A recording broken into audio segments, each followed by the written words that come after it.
المصطفى بلغ مقاصدنا واغفر لنا ما مضى يا واسع الكرم يا ربي بالمصطفى بلغ مقاصدنا واغفر لنا ما مضى يا واسع الكرم يا أكرم الخلق ما لمن ألوذ به سواك عند حلول الحادث العممي يا ربي بالمصطفى بلغ مقاصدنا واغفر لنا ما مضى يا واسع الكرم ولا يضيق رسول الله جاهك به إذ الكريم تجلى باسم منتقم يا ربي بالمصطفى بلغ مقاصدنا واغفر لنا ما مضى يا واسع الكرم فإن من جودك الدنيا وضرتها ومن علومك علم اللوح والقلم يا ربي بالمصطفى بلغ مقاصدنا واغفر لنا ما مضى يا واسع الكرم يا نفس لا تغنتي من زلة عظمت إن الكبائر في الغفران كالأمم يا ربي بالمصطفى بلغ مقاصدنا واغفر لنا ما مضى يا واسع الكرم رحمة رب حين يقسمها تأتي على حسب العصيان في القسم يا ربي بالمصطفى بلغ مقاصدنا واغفر لنا ما مضى يا واسع الكرم والآل والصحب ثم تابعين وهم أهل التقى والنقى والحلم والكرم يا ربي بالمصطفى بلغ مقاصدنا واغفر لنا ما مضى يا واسع الكرم اللهم صل وسلم وبارك عليه.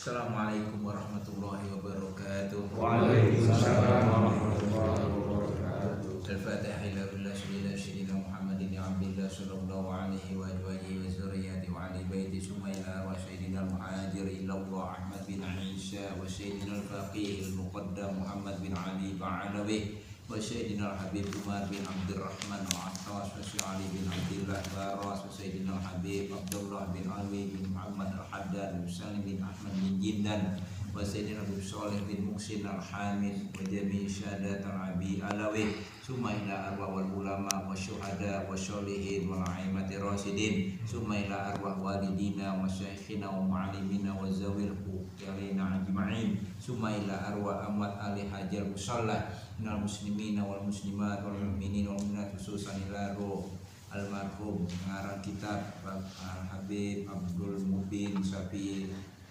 Annallaha yataghashahum birrahmah wal maghfirah wa yaskinhumul jannah bi lutfin wa khairin wa afiyah wa ila hadratin Nabi Muhammadin sallallahu alaihi wasallam. Al-Fatihah. A'udzu billahi minasy syaithanir rajim. Bismillahirrahmanirrahim. Alhamdulillahirabbil alamin. Arrahmanir rahim. Maliki yaumiddin. Iyyaka na'budu wa iyyaka nasta'in. Ihdinas siratal mustaqim. Siratal ladzina an'amta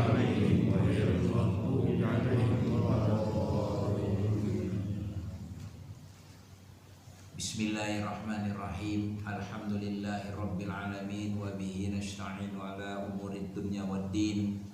Wassalatu wassalamu ala asyrafil anbiya'i wal mursalin Sayyidina wa maulana Muhammadin wa ala alihi wa sahbihi ajma'in.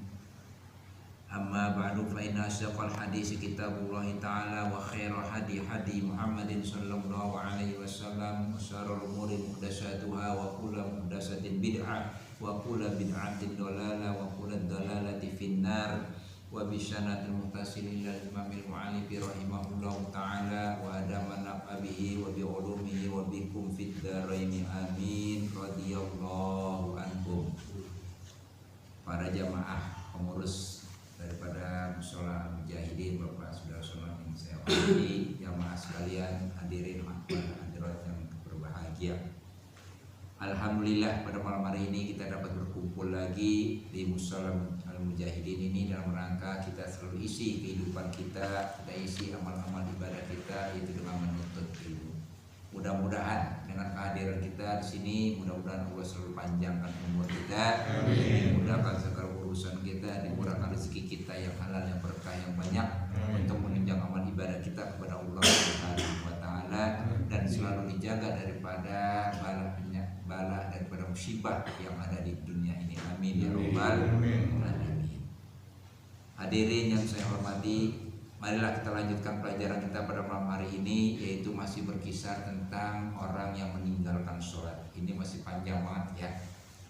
Nah, orang yang meninggalkan sholat itu kemarin sudah dijelaskan oleh hadis Nabi kita Muhammad Shallallahu Alaihi Wasallam. Ada 10 jenis orang yang ketika meninggalkan sholat itu mendapat siksaan dari Allah. Ya, yang pertama yaitu ya, yang 10 jenis itu yang pertama orang yang berzina sesudah tua. Ya, udah tua masih berbuat zina, artinya berbuat maksiat. Ya, ini kalau di dalam masalah hukum Islam, orang yang berbuat zina, orang yang sudah pernah nikah, kalau hukum Islam itu harus dirajam, dijilid, ya, badannya dipendam, tinggal kepalanya doang yang kelihatan. Mungkin kalau Pak Sudarsono kalau melihat di Mekah, gitu ya, ada tuh tempat hukuman, ya.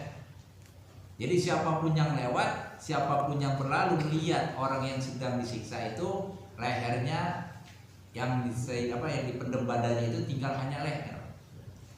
Itu tipu, pakai apaan aja udah. Sampai kapan? Sampai mati.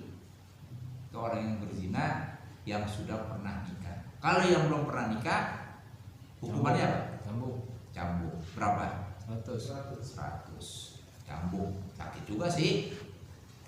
Tapi hukuman dunia dapat apa di akhirat kan juga dapat lagi nanti. Ya, tetap dunia mah dunia, akhirat mah ada lagi. Ya, yang kalau umpamanya di dunia dong bebas, enak banget. Dari sana nggak itu ya nggak diseksa, enak banget orang yang korupsi.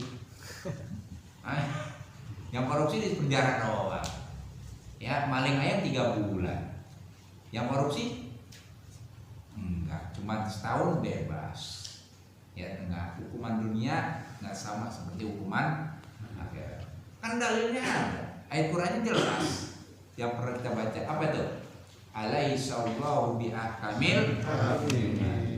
Tidak ada hakim yang paling adil di dunia ini kecuali hakimnya Allah. Nanti baru. Ya, di dunia boleh ada hukuman bebas. Ya, boleh orang ngumpet-ngumpet dah, tapi di akhirat nggak bisa, ya. Nah, itu orang yang berzina. Yang kedua, orang yang berbuat zalim. Apa itu zalim? Raja yang beli. Raja yang beli. Iya. Ya. Itu ya. Zalim itu artinya menyiksa diri kita. Ya. Apaan aja dah, apakah sama tetangga kita, sama saudara kita. Ya, itu zalim. Zalim nggak usah jauh-jauh dah, pada diri kita sendiri dah. Perut kita lapar, nggak mau makan.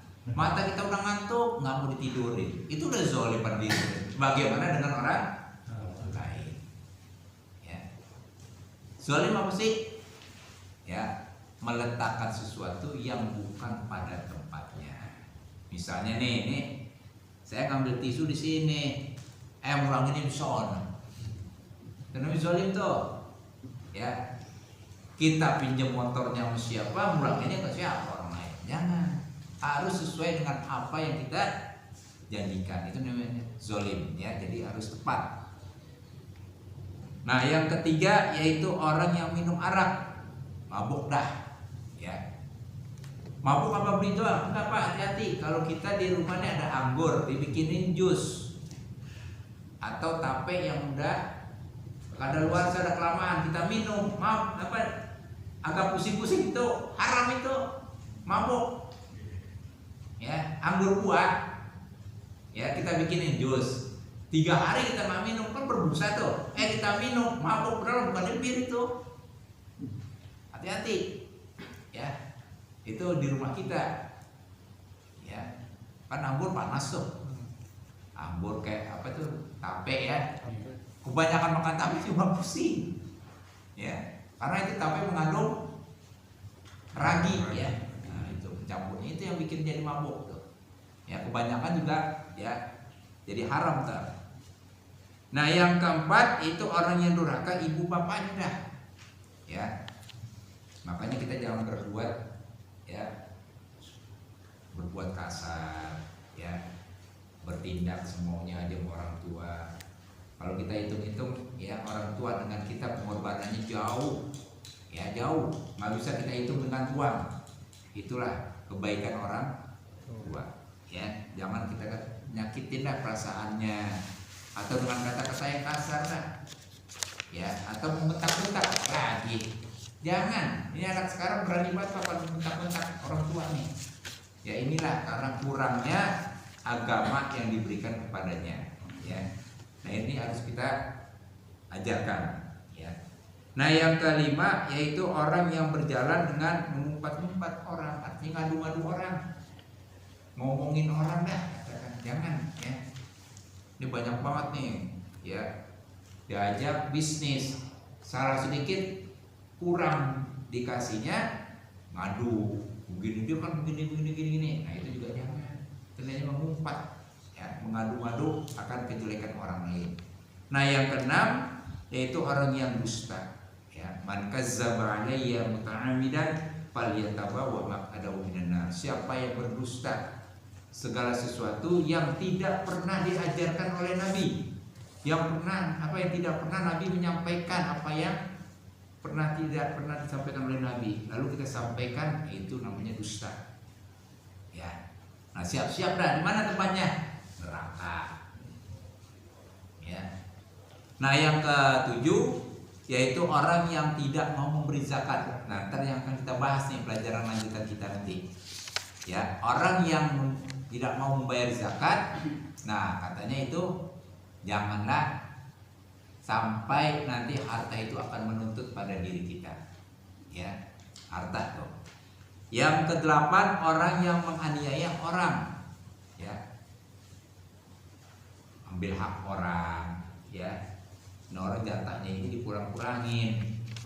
Biasa kita ngurusin anak yatim bukan ngurus muras, hartanya habis tinggal tuh anak yatim. Itu namanya muras, bukan ngurus, ya. Nah, yang ke-9, orang yang meninggalkan sembahyang. Mari kita jelasin itu, ya. Nah, yang ke-10, orang yang mengadu-ngadu melainkan dia harus bertaubat. Nih, orang yang ngadu-ngadu, ya. Kalau ngadu-ngadu buat kebaikan nggak apa-apa, ya. Kalau ngadu-ngadu yang kejelekan itu tidak akan mendapatkan ampunan kecuali hanya dengan taubat, gitu, ya. Nah, itu orang yang meninggalkan sholat, orang yang akan mendapatkan siksaan 10 macam jenis, ya. Nah, sekarang kita akan berlanjut, ya.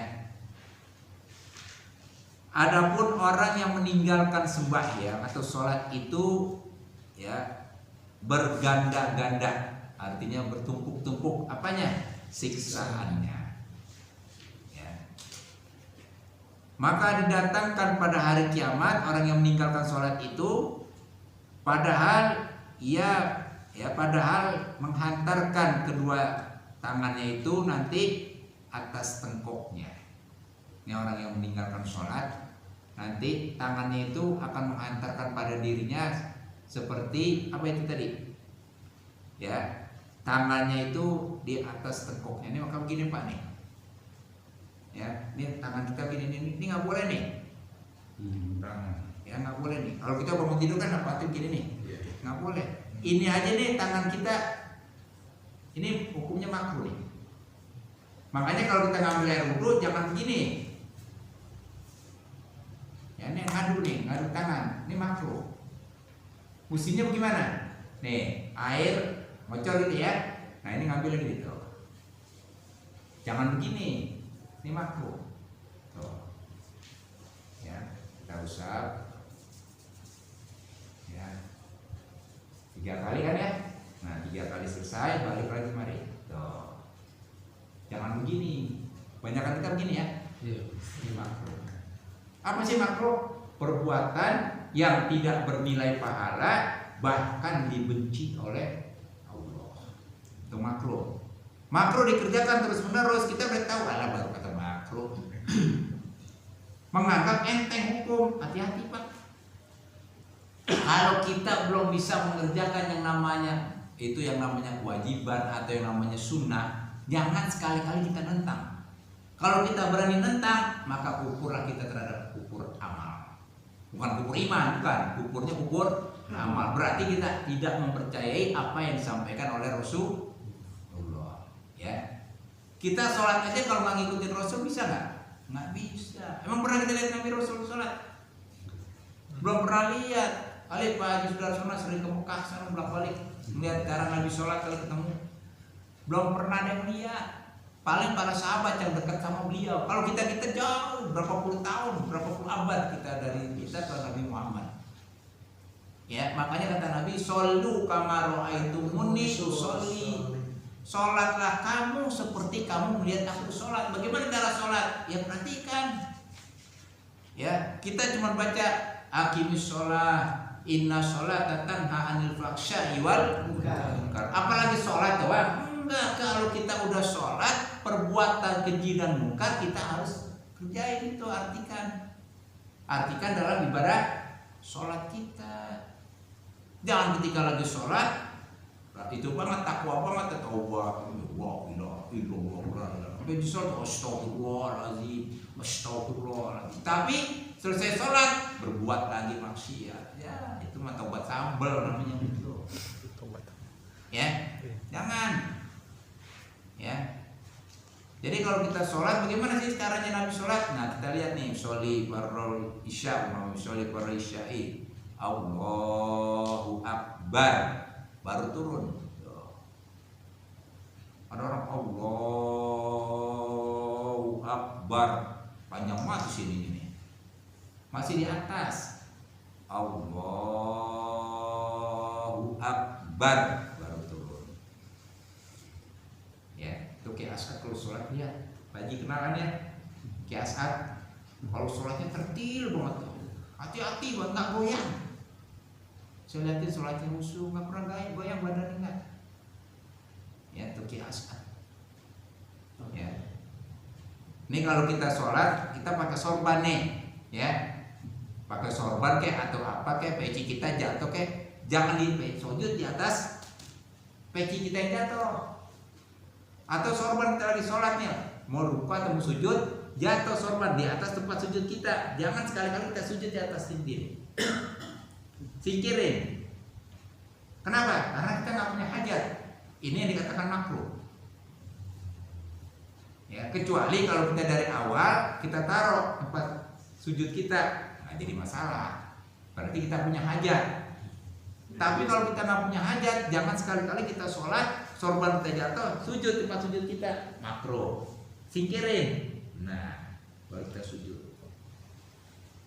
Ya, paham tuh ya? Ya memang kalau kata guru saya, kalau kayak Hasan bilang, kalau ngajar contohin.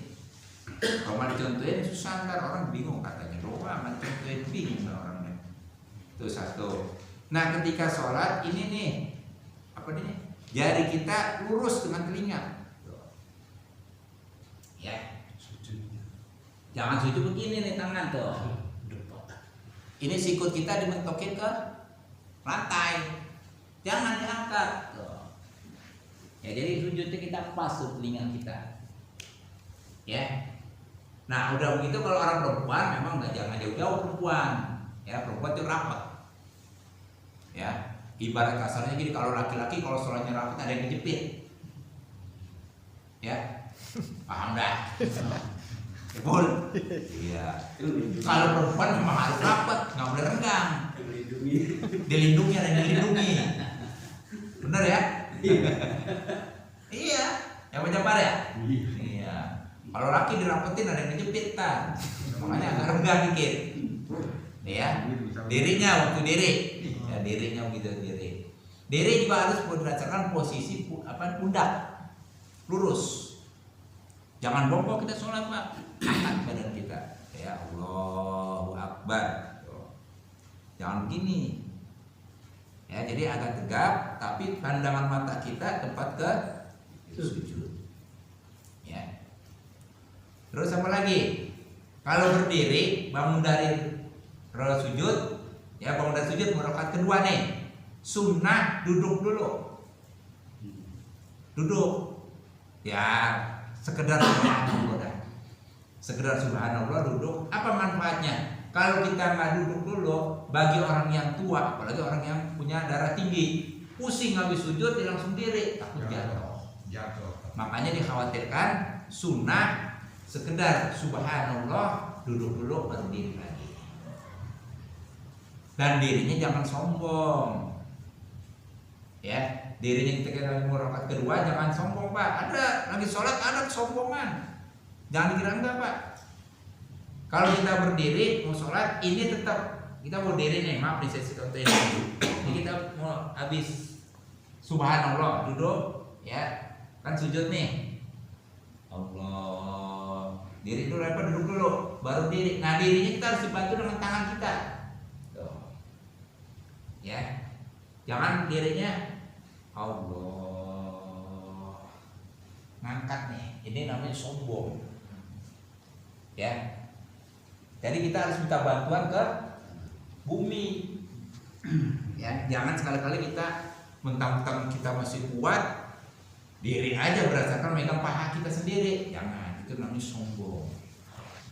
Ya, harus kita tetap pegang tempat sujud kita berdirinya. Apa maksudnya? Lah kalau kita megang begini bagi orang yang tua langsung nyungsep tak? Kenapa? Jatuh. Paham ya? Nah, udah berdiri jangan pindah nih kaki kita sesuai dengan diri kita. Waktu kita mau diri kita ini kaki kita taruhnya yang benar. Jangan udah sholat pas diri Allahu Akbar diri ini nih. Kaki kita jangan pindah. Tuh. Ya, ini banyak nih kalau saya perhatikan. Ya, jadi kalau di sholat berdirinya kakinya itu umpama kaki di sini nih, buat diri kita tadi. Udah pas berdiri tegak, kaki kita angkat kemari. Tuh. Banyak nggak? Banyak. Ya semua yang namanya manusia, al-insan mal-khata wa nisya, semua manusia itu sifatnya memang salah. Tapi salah jangan didiamin aja, diperbaiki. Ya. Sampai ya. Nah itu masalah sholat. Ya. Dan waktu sujudnya juga bangun dari antara dua sujud ya. Nah itu doanya jangan cepat-cepat bacanya. Ya. Robbi firli warhamni wajburni warfa'ni warzuqni wahdini wa'afini. Ada berapa tuh? Udah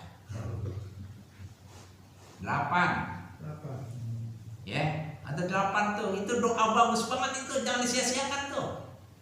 Bangun dari sujud kita baca Robbi firli, ya Allah ampunilah dosaku, warhamni, ya Allah sayangilah aku. Cakep-cakep tuh artinya.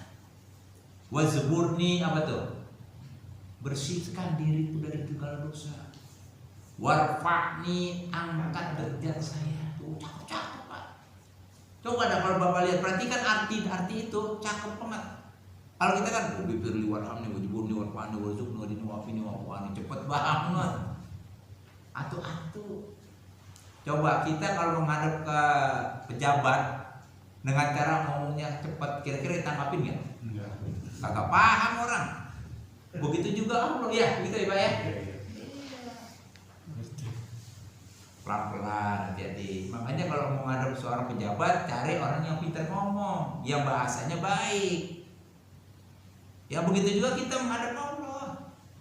Pakaian juga harus diperhatikan. Ya kalau sarung mah emang hukumnya makruh dah, ya. Nggak ada yang polos juga nggak apa-apa dah. Yang penting pakai sarung. Kalau bisa yang polos, ya. Dan pakai sarung jangan menggeser apa? Ngeser tuh di karpet, ke tanah. Ya. Angkat dia punya apanya? Kain. Ya. Hijratul mu'min ala nisfi syaqi fala kharaja ala ma fawqa al-ka'bain.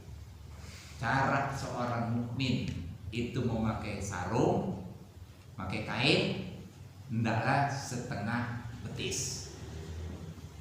Lihat zaman Nabi, ya, itu para sahabat gamisnya, bajunya tinggi-tinggi kan setengah betis. Tapi kalau kita setengah betis katanya kebanjiran. Hah? Ada lagi RCTI rumah celana tinggi, ada aja yang bikin-bikin. Memang itu sunnahnya. Tapi kata Nabi, andai kata kamu malu sama orang, apa katanya? Ala nisfi saki ma fawqal ka'bain, pakailah di atas mata kaki. Jangan ditutupin mata kaki kita. Kalau mata kaki kita ditutupin, kain yang mengengser, itu sama aja kita membawa api neraka. Ini masalah ibadah. Hati-hati, jangan dikira orang sholat itu bebas aja. Enggak, makanya jelas fawailul lil musallin. Tuh, dalilnya pada hafal kita. Tapi pelaksanaannya yang kita nggak tahu. Nah inilah manfaatnya kita ngaji begini, jadi tahu. Ya, jangan dikira orang sholat itu udah selesai begitu aja. Enggak, banyak masih urusan. Sholatnya beres apa enggak? 25 menit dikali 24 jam sehari sih. Manusia hidup 24 jam. 5 menit satu kali sholat, 25 menit 5 waktu nggak mau sholat, sombong. Ya, makanya ini jelas orang yang meninggalkan sholat disiksa. Pantas hidup kita 24 jam cuma 25 menit nggak mau sholat sama Allah, nggak mau ngadu sama Allah, sombong. Ya, nah, terus tuh ya. Nah, lanjut. Nah, ya jadi jangan gini nih kebiasaan kita bangun tidur enak banget. Nggak boleh nih. Molet apa namanya ya? Molet. Ya, itu nggak boleh tuh tangan begini atau begini nih. Tuh. Ya, juga nggak boleh. Itu kerjaannya setan. Ya, nanti setan pada begitu semuanya. Ada yang ngebelenggu begini nih, palanya pegang begini aja nih. Terus ada lagi apa? Meluk dengkul. Ini nggak boleh begini nih. Ini kebiasaan kita nih. Duduk begini lagi. Ini nggak boleh. Ya. Ya boleh duduk sih boleh begini, boleh. Tapi jangan begini nih diadu nih. Ini makruh. Makanya tadi kalau duduk ininya nih, tuh ya. Tuh. Nanti udah selesai balik. Tuh. Ya. Jangan begini, makruh nih. Makanya kita kalau nepuk jangan begini nepuk. Ini makruh nih, setan nanti. Oh makin banyak teman saya di neraka. Tepuk tangan nih setan nanti nih. Makanya kita kalau nepuk jangan. Menepuk. Ya, nggak ada. Imam salam, salam. Waktu negor sholat nggak ada. Apa? Nih tepuk. Ya bukan. Imam salam, enggak. Ya, paham deh ya? Nah, jadi nepukin ini. Apa namanya? Tasbih, tambih ya. Tuh. Imamnya nggak dengar juga, subhanallah. Imamnya nggak dengar juga, ya udah dah.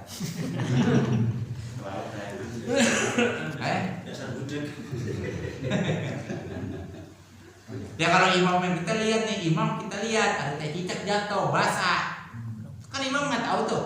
Nah kita wajib tuh mufarokoh. Tahu mufarokoh? Misal dari imam, nah imam yang batal kita ikutin. Ya, kecuali kalau jatuh teh cicaknya udah kering, jatuh tak udah jatuh. Begitu juga nyamuk. Kalau nyamuk kita pukulnya, ya, jatuh nyamuknya atau nggak jatuh, najis, batal. Ya, itu ya. Harus tahu nih, nanti kita belajar fikih dah nanti. Ini baru nih hadis kan namanya nih. Ntar fikihnya kita pelajarin dah lebih dalam lagi. Ya, mana yang membatalkan sholat, mana yang ini kita harus tahu. Pak, maaf Pak, kita udah tua begini kadang-kadang juga masih ada kesalahan. Apa tuh? Cara mandi wajibnya kalau kagak bisa. Ya, coba ada anak-anak kita yang baru mau nikah, tanya mandi wajib gimana coba? Nggak tahu. Wajib tuh kita ajarkan. Ya, mandi bukan begitu. Kalau airnya kita mandi jatuh, ini yang ada di badan kita yang tadi sudah nempel di badan kita jatuh di tempat kolam, maka air itu jadi najis. Ini kalau orang ahli tasawuf nih, ya, ahli tasawuf memang keras Pak, orangnya baik-baik apa namanya hati-hati, ya nggak sembarangan dia. Pakaian sih memang kumel, ya, pakaiannya udah jelek banget, nggak apa-apa dia. Itulah baktinya dia. Makanya kalau orang yang mati syahid, ya peperangan nggak usah dimandiin, udah berumuran darah udah. Kenapa? Sebagai saksi. Kalau dimandiin udah hilang mati syahidnya. Ya, kalau orang peperangan membela agama mati syahid, jangan dimandiin, udah nggak usah disolatin, udah kubur aja langsung dah. Ya, kalau dimandiin kan bersih lagi tuh, ya udah nggak dapat tuh pahala syahid. Ya, kali aja apa nih, bukan lagi menguburnya mati syahidnya iya kemarin, tembak deh perang bela agama mati dimandiin, ya udah mati syahid namanya. Wajib dimandiin, udah hilang tuh syahidnya, dan juga wajib disolatkan. Orang mati biasa namanya. Coba kalau ada kata nggak dimandiin, dia mati syahid. Ya, nah terus ya. Jadi jangan ditengkok tuh, tangan di atas tengkoknya itu ya. Jadi jangan begini ya. Dan segala malaikat itu memalu mereka itu akan dia. Memalu artinya mukulin, akan dipukul tuh orang. Ya. Malu ya, dipukul. Pukulannya kita mah di sini ya paling 2-3 hari udah baik. Bangun rumah sakit juga diobatin baik. Tapi pukulan di sana siapa yang ngobatin? Puskesmas sono ada, kagak. Dokter kali Fatmawati rumah sakit kagak ada. Kita sendiri ya yang akan merasakan bagaimana sakitnya siksaan Allah ya. Nah terus ya. Dan dibukakan baginya itu pintu neraka jahanam, maka masuklah ia seperti kilat. Tahu kilat Pak? Itu kalau hujan petir, ya masuknya cepet banget ke neraka, cepet banget. Pokoknya surga enak, neraka, ya kayak kilat. Kilat kan nggak bisa kita jangkau tuh kecepatannya, ya. Nah, ketika itu, ya masuklah ia seperti kilat, maka gugurlah kepalanya dahulu. Masya Allah, kepalanya hancur Pak. Ya serem tuh ya, kepalanya hancur. Nah terus, dan bersama-sama mereka itu pula dengan Korun. Tahu Korun? Ya. Siapa tuh Korun? Orang kaya Firaun. Korun itu orang yang kaya, ya kaya di zaman Nabi. Nabi siapa? Musa. Nabi Musa apa Nisa? Musa. Ya jangankan ya baru harta kekayaannya, kuncinya aja prajuritnya nggak bisa bawa, kuncinya doang itu. Tuh Korun, orang kaya yang mempunyai kekayaan begitu banyak, sombong tuh. Tuh nanti dia masuk tuh. Makanya ketika dia berbuat sombong, ngejar-ngejar Nabi Musa, maka terbelahlah bumi, masuklah ia ke dalam bumi. Makanya dikatakan cari harta karun. Ya bukan harta karun, hartanya si Korun yang terpendam di ya. Terus Haman, siapa itu Haman? Perdana menterinya Firaun. Iya, Nih penasehatnya raja. Ada tim penasehat juga. Nih raja-raja orang zolim, orang kafir, ada juga penasehatnya. Tahu nasihatinnya gimana lah? Ya, nasihat yang baik atau yang buruk kita nggak tahu. Nah, orang kafir, kita aja orang Islam aja nasihat yang baik aja mesti dilanggar. Tuh ya, Haman. Haman itu apa lagi? Dia sebagai penasehatnya raja, juga sebagai tim pelaksana pembuatan menara. Apa itu menara? Tuh gedung-gedung yang tinggi. Itu gedung-gedung pencakar langit itu yang akan menghancurkan dunia. Coba ketika terjadinya gempa, apa dia butuh gedung yang tinggi? Enggak Pak, berasa goyang itu. Makanya kalau ketika jadi gempa, orang yang ada di atas yang di dalam itu buru-buru keluar, kenapa? Wah, goyangnya begitu. Itu Haman. Ya. Jadi Haman itu adalah orang yang sebagai tim pelaksana pembuatan menara. Itu di zaman Firaun. Ya. Nah, terus ya.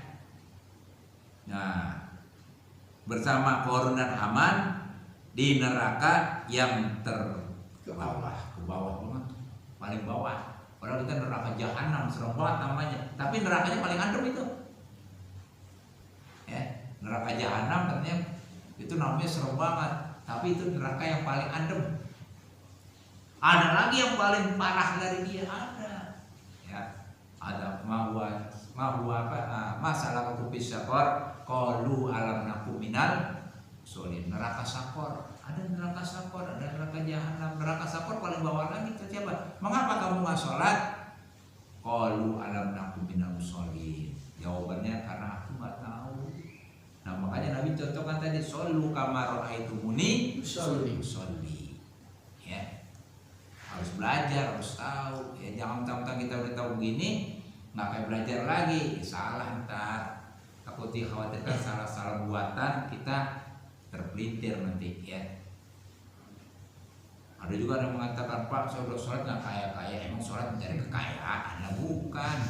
Kita mensyukuri ya, mendekatkan diri kita kepada Allah dari kehidupan yang satu hari kita dari pagi sampai ketemu pagi lagi, dari tidur sampai bangun lagi, itu namanya kita bersyukur. Nah salah satunya kita ngadu kepada Allah yaitu dengan sholat. Itu ya.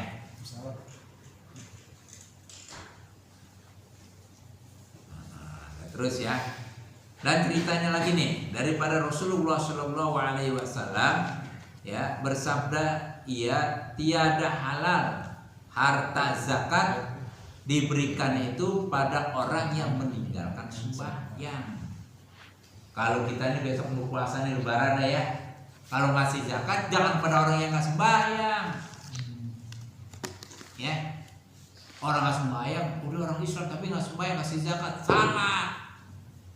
Cari yang orang yang beribadah. Contohnya begini, kita mau bersedekah, ya sedekah nih. Ini pakaian yang kita pakai nih setiap harinya waktu kita hidup dipakai buat ibadah. Lalu setelahnya kita meninggal, pakaian yang kita biasa pakai buat ibadah dikasih orang yang nggak pernah ibadah, nangis nih pakaian, ya nangis. Makanya kalau kita nanti meninggal pesan tuh pakaian saya yang biasa saya pakai ibadah, tolong kasih kepada orang yang ibadah. Jadi manfaatnya berjalan. Ya.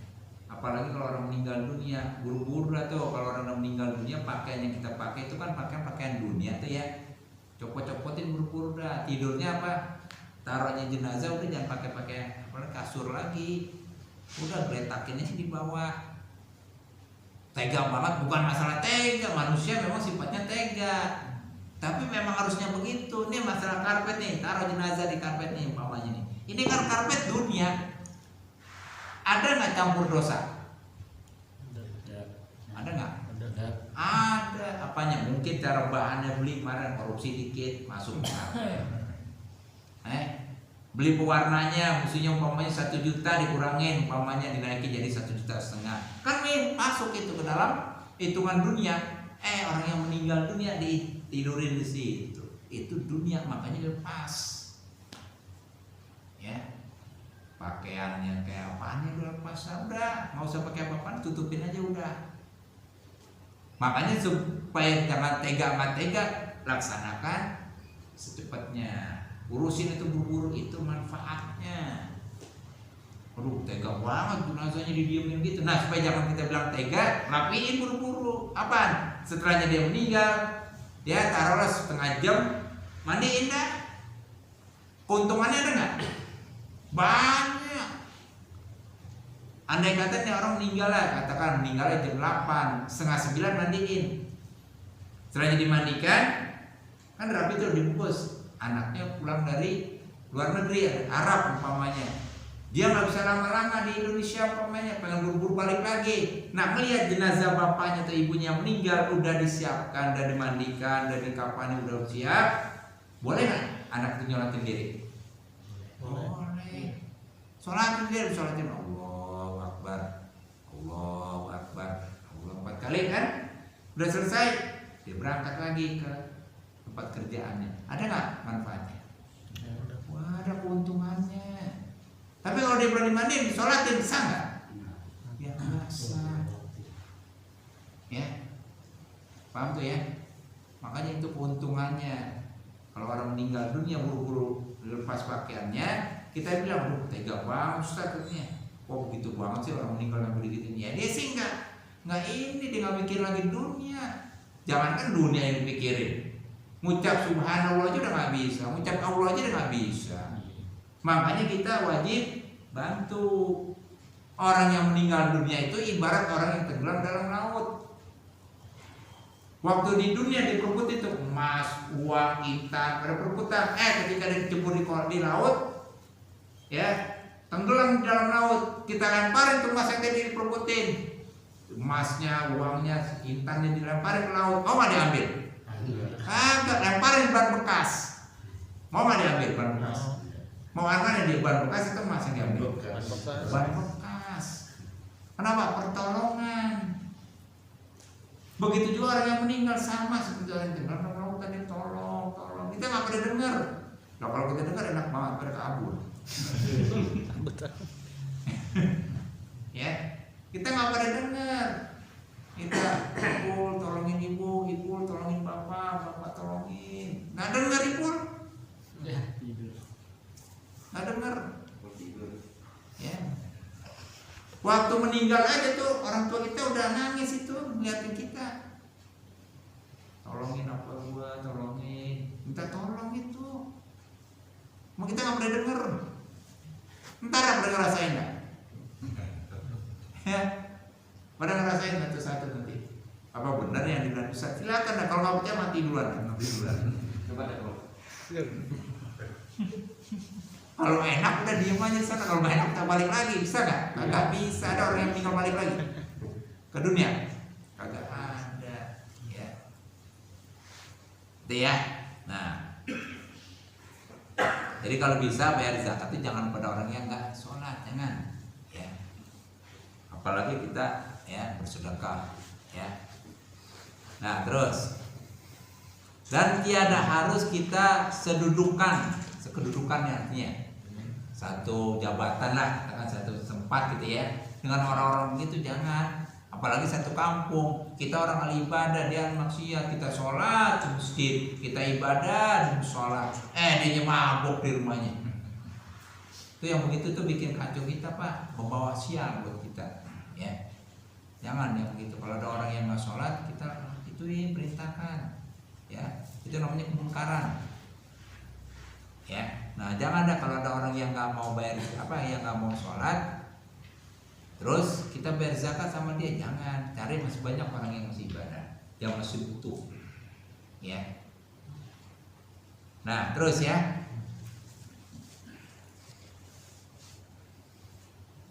maka bahwasanya Allah Subhanahu wa Ta'ala akan menurunkan kepada orang itu tadi itu ya, orang yang nggak mau bayar orang yang nggak mau sholat lalu bayar zakatnya kepada dia.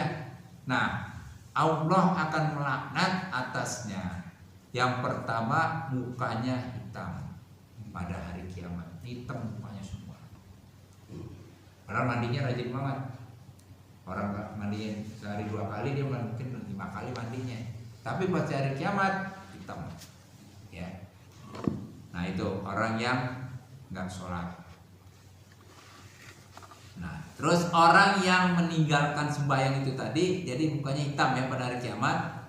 Nah waqala sallallahu alaihi wasallam, bahwasanya bersabda Nabi, ya, aku lihat, nih kata Nabi nih ya, Nabi melihat, aku lihat laki-laki daripada umatku datang padanya sakaratul maut, padahal ia berbuat taat kepada ibu bapaknya. Tuh, ya. Nah kalau udah terjadi begitu bagaimana? Maka ditolaklah daripadanya semua kebajikannya. Kebaikannya ditolak semua sama Allah. Ya. Nah kalau udah ditolak begitu gimana nantinya?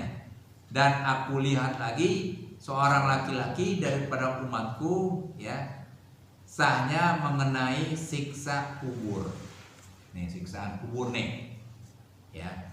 Maka datang nasabnya melepaskan akan dia daripadanya. Jadi kalau kita mendapatkan siksaan di kubur karena dia rajin menyambung tali nasabnya itu keturunan, ini nasab perlu nih Pak nih, ya. Makanya kalau kita punya anak, nasab itu harus jelas. Lu anak siapa nikah, ya, itu harus jelas tuh. Kalau nikah nggak ada bapaknya, ya, yang jadi wali siapa? Wali hakim. Nasabnya harus jelas tuh. Nah kalau hal-hal yang begitu kata Nabi, nanti ketika disiksa di alam kubur, dia mendapatkan siksaan karena dia di dunia suka menyambungkan nasab kebaikannya kepada keturunan-keturunannya nih. Nah itulah yang akan nolongin dia. Ya. Terus ya.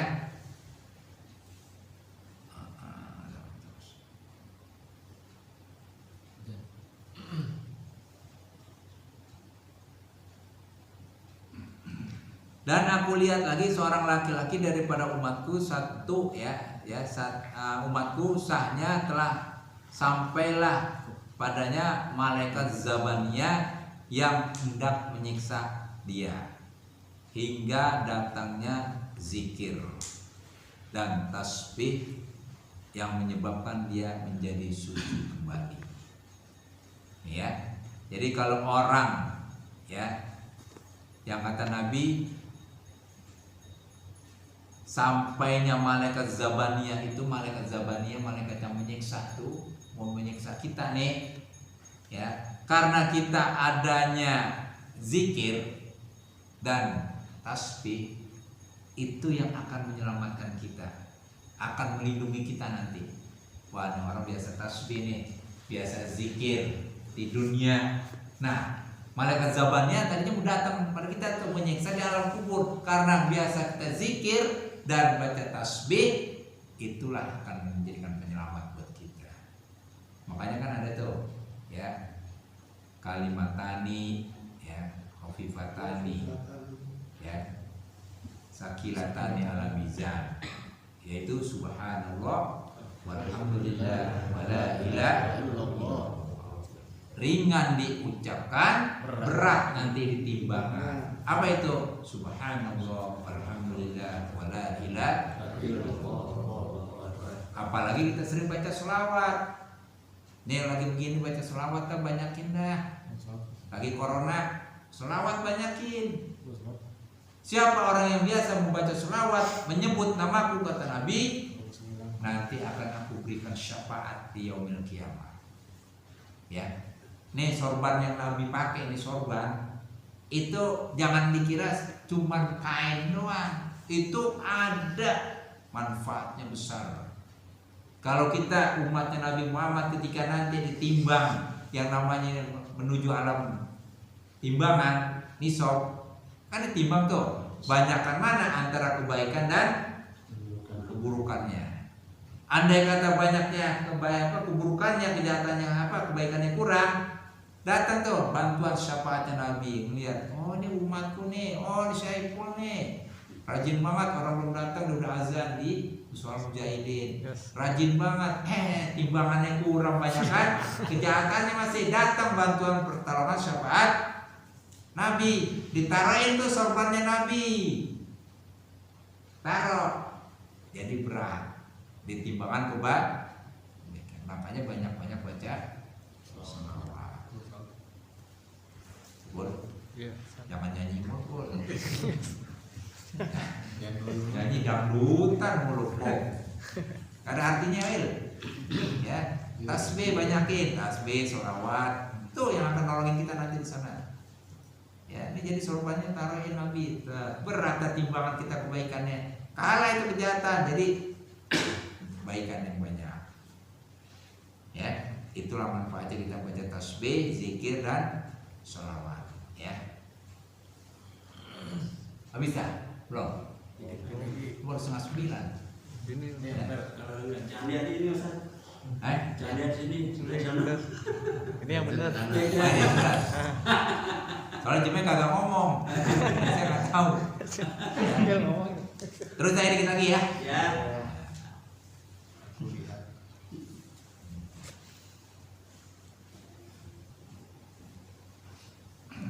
Terus ya. Nah kemudian aku lihat seorang lagi daripada umatku terlalu durhaka daripada dahaga ya, terlalu dahaga kehausan ya daripada air, maka puasanya itulah yang akan menanganinya. Lalu kita nanti di sana haus pak, ya dahaga nih kita aja di dunia puasa cuma berapa jam sih? Puasa berapa jam? 12 jam. 12 jam ya? Ya 12 jam. Di sana 700 tahun kita haus. Dahaga kita kehausan, panas lagi, udah kotor banget, neraka.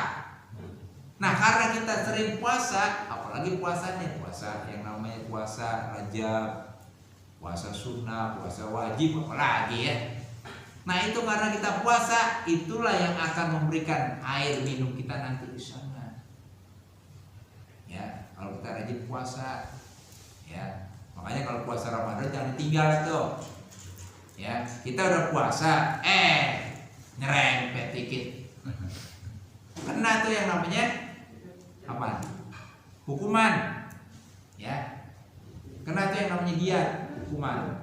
Kita udah puasa udah tinggal 3 hari lagi nih mau lebaran. Kita hubungan dengan suami istri, kena tuh hukuman tuh. Nah dia puasa berapa lama? 2 bulan. 2 bulan berturut-turut. Tuh hukuman itu gara-gara puasa Ramadan doang itu. Puasa tinggal 3 hari lagi dia melanggar. Full. Doyan Ini kali ini. pengantin baru siap-siap. Ya. Lagi bulan puasa jangan ya libur dulu. Ya tapi Allah mah adil nggak? Coba andai kata lagi puasa nggak boleh 30 hari. 30 hari. Teler kita. Ya.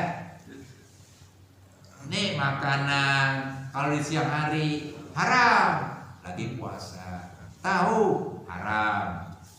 Ya. Kue haram, lagi puasa. Kapan halalnya? Entar habis maghrib. Ya, makan, minum halal. Istri kita juga halal. Kapan? Habis raweh. Jangan habis maghrib, cepetan. Habis raweh. Gak sabar kali ini. Tarawih legaan dikit. Ya, habis sisa, habis raweh legaan dikit ya. Kepanjangan. Ya. Tuh. Terus ya. Nah, tuh jadi orang kehausan kasih minum karena kita puasa ya. Ada puasanya kita. Nah, terus aku lihat seorang daripada laki-laki, yaitu ya satu umatku, di hadapannya kalam dan di belakangnya pula kalam. Jadi ini petunjuk. Kita udah dikasih tahu ilmu nih begini, ini hukumnya haram, ini halal, haram, halal, sunnah, wajib. Tahu, kita kebelakangin, ya. Kita pura-pura nggak tahu, kita nggak laksanakan, maka datangnya haji dan umroh. Nah, kalau kita udah haji dan umroh, itu tuh yang akan nolongin kita tuh. Nanti ya. Di mana? Daripada haji dan umroh dikeluarkannya kita. Dari mana? Dari siksaan itu tadi. Ya, siksaan neraka. Dan aku lihat lagi seorang laki-laki daripada umatku berkata segala min dengan dia. Ya, dan ia tiada ya boleh berkata-kata, maka datanglah silaturahim. Jangan ngaku doang, Pak. Saya orang Islam, saya orang mukmin. Ya, ngomong begitu, ternyata dapat siksaan nanti di sana. Karena dia suka silaturahim, nyambung persaudaraan, itu yang akan menyelamatkannya. Silaturahim, ya. Paham tuh ya? Nah, silaturahmi jangan, silaturahim. Kan kita tulisan silaturahim. Mestinya ini kan silaturahmi, bukan. Ya, sama juga lu bukan mahramnya, kan ya. Mestinya ini kita bilang muhrim ya. Kalau muhrim itu orang yang sedang pakaian ihram. Beda. Kalau mahram itu lawan jenis mahram. Kalau muhrim orang yang sedang berpakaian ihram. Makanya kita harus ngerti, Pak. Kalau nggak ngerti salah diketawain kita ntar. Nomor lu pakaian ihram ya, lu bilang sebut muhrim. Bukan mahram. Lu bukan mahramnya itu nggak boleh, gitu ya. Nah berarti dosa. Tapi kalau lu bukan muhrimnya itu muhrim, lu pakaian ihram. Harus ngerti itu bahasa-bahasa begitu. Ya jangan salah menempatkannya. Terus ya dikit lagi. Dan aku lihat seorang laki-laki ya mengenai bunga api pada mukanya dan tubuhnya. Ini bunga api, Pak. Apa itu maksudnya? Sering bakar-bakarin di dunia, dikit-dikit, ngobor-ngoborin orang. Itu namanya bunga-bunga api tuh. Ya. Manas-manasin dah. Ngomporin dah tuh. Bahasanya banyak dah. Di dunia, tapi dunia. Ya. Nah, orang yang begitu kan dapat siksaan tuh. Nah, nanti supaya selamat apa? Maka datanglah daripadanya sodakohnya, maka jadilah sejahtera atas mukanya dan kepalanya. Sedekah tuh, Pak, banyakin. Makanya kalau kita punya titipan sedekah, jangan lupa. Ya, kata Nabi, man tamassaka bi shadaqatin bal yazda. Siapa orang yang menyisihkan sebagian hartanya untuk kebutuhan yang orang perlukan, apalagi dalam membantu tempat ibadah. Nih kayak kita nih pengajian ada yang sedekah, itu pahalanya apa tuh? Bal yazda. Bertambah.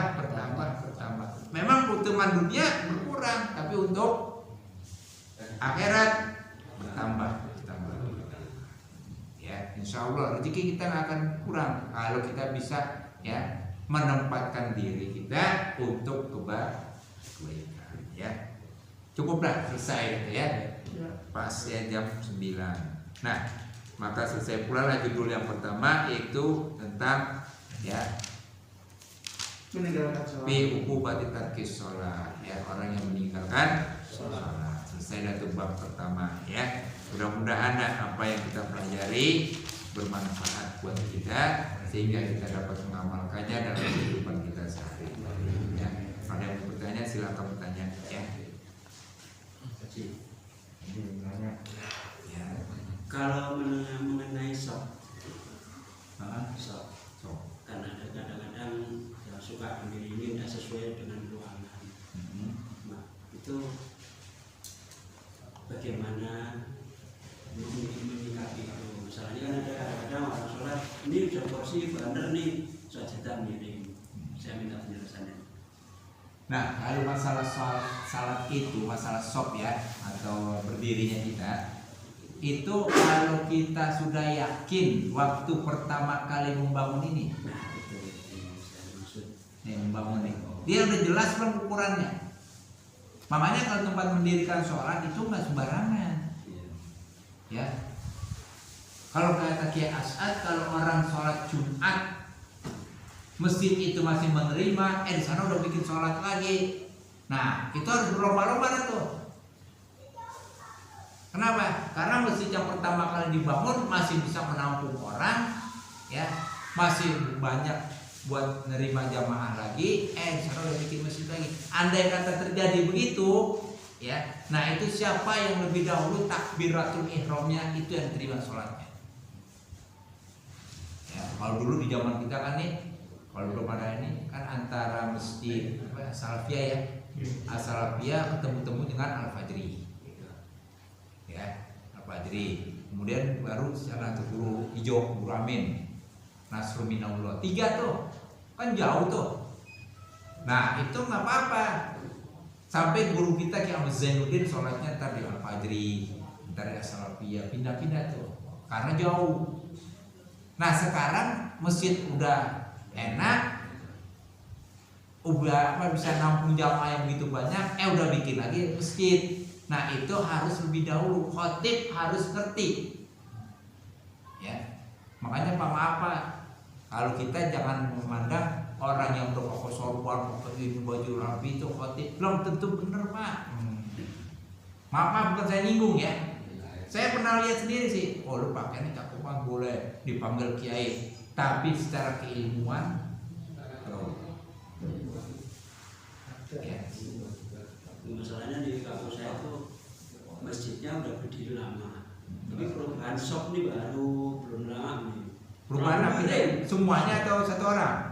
Shop ini garisan ini garis ini loh garis. Garisnya kurang kiblat. Ya.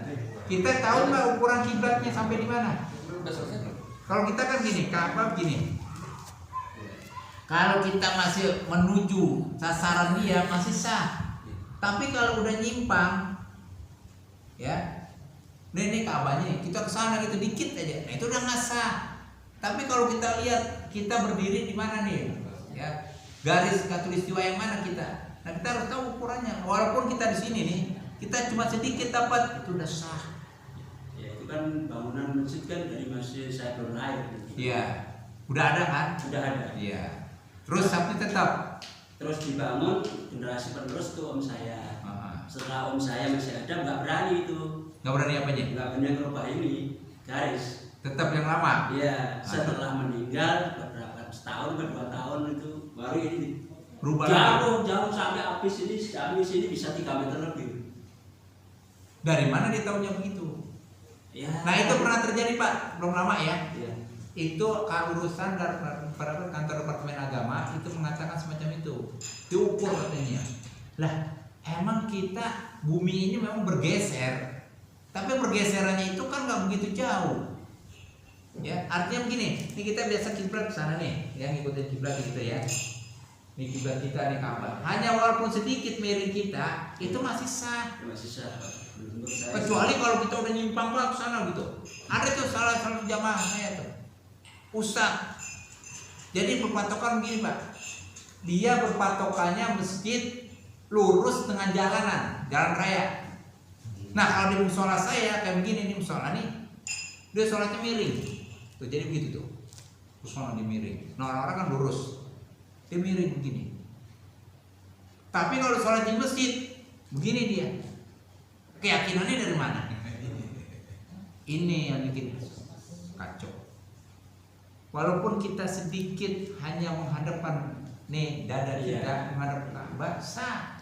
Iya kan berkaitannya kan dengan stabilan ya. Iya. Bukan garis. Iya betul. Garis itu untuk meluruskan garis. Meluruskan saja.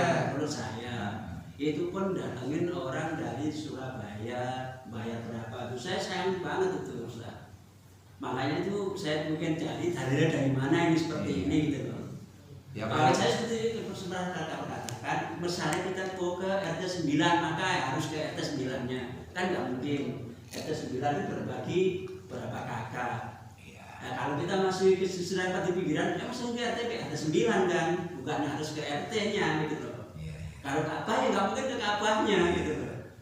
Ka'bah nggak mungkin berubah. Ah itu dia, ya pasti selingkarnya kan. Iya. Cuma kitanya yang Ka'bah mah nggak berubah nggak. Iya. Cuma kitanya yang berubah sedikit. Iya. Nah kalau berubahnya sedikit, ya kita hanya walaupun makanya yang nggak sama. persis banget gitu ya, nggak tepat banget, Iya, itu iya. masih sah. Yang penting kan kita menghadapkan wajah kita ke Iya, mustahil kiblat. itu tadi. Ya. Iya, kan? Makanya kita kalau sholat Pak, kalau mengucap salam ini jangan lupa nih. Iya. Pokoknya kita mengucap salam, Assalamualaikum warahmatullah. Nih, jangan batal nih. Walaupun hanya kita terakhir mau sholat kita Assalamualaikum warahmatullah. Enggak ya nih. Ini udah berubah nih dada kita. Nah makanya kalau salam Wassalamualaikum warahmatullah. Tuh ini diem. Yang bergerak ini doang. Assalamualaikum warahmatullah. Lihat garis baju kita nih. Nih apa nih? Gosokan ya. Ini dia nih. Nengoknya kemari jangan Assalamualaikum warahmatullah. Jangan lihatnya kemari. Ya Assalamualaikum warahmatullah. Assalamualaikum warahmatullah. Ini tetap lurus menghadap kiblat. Walaupun salah mau membatalkan sholat tapi ini goyang batal. Ya, ini harus tahu. Makanya saya bilang kalau garis motif pindah itu seperti itu harus punya 2 miliar sekali. Apa yang 2 miliar? Nah ini dirubah fisiknya sekalian. Oh. Makanya saya bilang Itu mau jadi jelek. mencari-cari itu namanya. Bukan jadi jelek, jadi Iya. habis sampai situ 3 meter lebih loh Ustaz. Dari besi kan begini kan? Iya. Dari nyerong gitu kan? Iya. Begitu tuh, ambil Sampai garis. habis. Iya. Ya kalau betul aja. Ya. Kalau betul, kalau enggak kan merugikan jamaah itu namanya. Berarti orang-orang dulu dianggap salah dong Ustaz. Hah? Yang mendirikan di masjid yang dulu berarti dianggap salah dong. Dianggap salah? Iya kalau Ya. musik garisnya Enggak juga. Nah, makanya kalau garisnya sekarang dulu seperti itu. Iya, enggak. Kan kita kawin itu kan sedikit di situ gitu loh. Kalau orang dulu itu patokannya gini Pak. Ini kita sholat, Iya. lihat matahari. Betul. Ini patokan orang dulu ya. Biasanya dia dirikan batang. Nah, ini bambu, Iya. apa? Kayu ya. Nah, dia kalau taruh di sini, kalau pas benar matahari lurus jatuhnya, berarti kiblatnya ke sana. Tapi kalau kebengkok, nah dilihat tuh orang dulu ngukurnya begitu pakai apa nih jangkar apa ya? Dulu kan belum ada masalah kita apa kayak kompas plastik kan belum ada. Iya, belum ada. Nah, dia ukurannya ini. Iya. Iya. Nah, itu dulu bikinnya perlu perubahan kedua itu simulasi wali-wali itu termasuk kaum saya simulasi itu bikin wali-walian gitu loh. Iya, iya, iya. Nah, Saya itulah maksudnya- manusia kalau diikutin terus semaunya dia. Iya. Ya sebenarnya kalau yang namanya manusia itu ya ada kalanya benar, ada kalanya juga belum tentu benar gitu ya. Karena kita lihat aja ukuran itu ya berapa sih perubahannya? Jarak untuk itu nggak terlalu jauh enggak. Ya. Pusing kan. Ya memang sunnah kita agak miring dikit sunnahnya, tapi jangan miring banget begitu. Nanti kalau miring banget itu kita nanti ngadepnya kemana? Berarti makanya dibilang Itu antara barat, itu kan ngadep barat tuh. Bisa kita ngadepnya ke Amerika entar. Bukan lagi ke kiblat. Ya, makanya hati-hati kalau masalah kiblat itu kita harus tahu ukuran yang pasti benarnya. ya, kalau masjid dibangun sebelum saya lahir, Udah ada berdiri Udah kan? ada Nah, berdiri. iya. Sekarang dirubah. maksudnya kalau musiknya masih tetap Iya. garis saja. Iya. Garisnya dia berubah. Iya. Ya dari mana aturannya? Ya. Ya itu kok saya tanyain itu datangin dari Jawa Timur bayar. Nah setelah ada musola di dekat ini kok itu yayasannya bapak saya didatangin dari yayasan suruh kasih jangan digubris saya bilang gitu biarin aja itu masjid musola juga udah lama itu yang bikin dari mana. Nah sekarang kan masuk ke yayasan. Ya, mengurus yayasan dan mengurus yayasan. Saya belum nanya yayasan itu yang kerja orang mana semua sebetulnya. Yayasan kan harus ada pribumi. Iya. Pribumi sebagai saksi yang wakaf itu dulu siapa? Iya. Sejarah itu. Apa? Ya mestinya pewakafnya itu nazir gitu ya. Iya. Itu yang lebih tahu. Ya turunannya masih dilibatkan lah sudah. Betul. Pribuminya. Iya, memang harus begitu. Harusnya. Ya udah cukup ya. Nanti Ya. kita ketemu lagi pertanyaan itu. Kita tutup membaca doa yang mudah-mudahan apa yang kita pelajari kita sampaikan pada malam hari ini bermanfaat untuk kita. Sehingga kita dapat mengamalkannya buat kehidupan kita Al-Fatihah.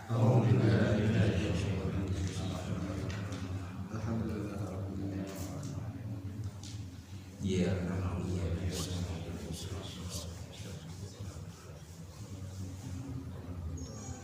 Rabbana fa'na bima 'allamtana rabbi 'allimna allazi yanfa'una rabbi faqina wa faqihna wa qarrabati lana fi dinina ma'al qudri wa zakar wa salatu wa taksal mustafa bi rahmatika ya arhamar rahimin. Allahumma hdina min indik wa fid 'alaina min fadlik wa syur 'alaina min rahmatik wa anzil 'alaina ya Allah min barakatik wa bisna libasafik wa afiatik fid din dunya wal akhirah innaka ala kulli syai'in qadir. Rabbana atina fid dunya hasanah akhirati hasanah wa qina azabannar. Wa ala sayyidina Muhammadin wa alihi wasallam wa alhamdulillahi rabbil alamin. Lebih dan kurangnya maaf. Assalamualaikum warahmatullahi wabarakatuh.